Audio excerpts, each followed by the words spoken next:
Sunod ng pagbitiw sa pwesto ni Senate President Juan Miguel Zubiri ay sumunod din pong nagbitiw sa pwesto ang ilang mga senador na kaalyado nito.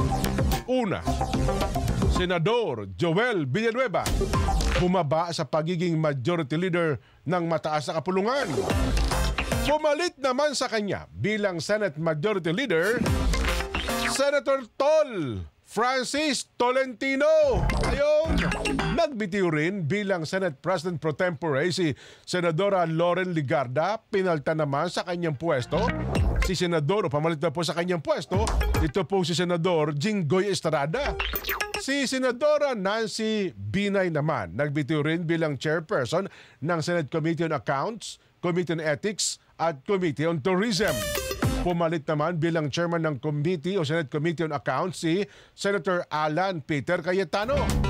Binitiwan na rin po ni Senador Sani Angara ang chairmanship ng Senate Committee on Finance, Committee on Youth at Senate Subcommittee on Constitutional Amendments na siyang tumatalakay sa panukalang Economic Cha-Cha.